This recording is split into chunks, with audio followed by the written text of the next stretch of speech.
আমাদের দেশের সুপারস্টার শাকিব খান আজ তার জন্মদিন। তিনি একটানা 24 বছর ধরে আমাদের এই ইন্ডাস্ট্রিকে একাই টেনে নিয়ে যাচ্ছেন। আগে অনেক শুনে মুভিগুলো নিয়ে নিচ্ছেন বা করছেন, কিন্তু আগে অনেক ছবি তিনি এক বছরে 14টা 15টা ছবি করতেন।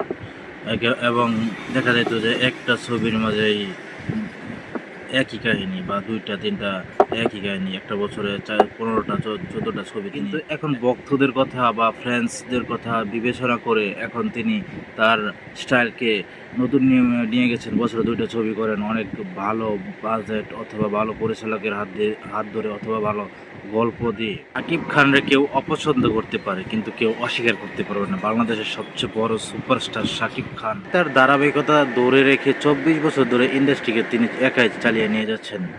এবং এখন এত মুভি না করলে বছরে 2টা মুভি করছেন দেখে শুনে, গল্প ভালো দেখে, এবং অনেক বেশি সংখ্যা হল নিয়ে তিনি বিশ্ব রেকর্ড করেন। এবারে ঈদে তার নতুন মুভি আসছে বরবাদ, পরিচালক মেহেদী হাসান হৃদয়।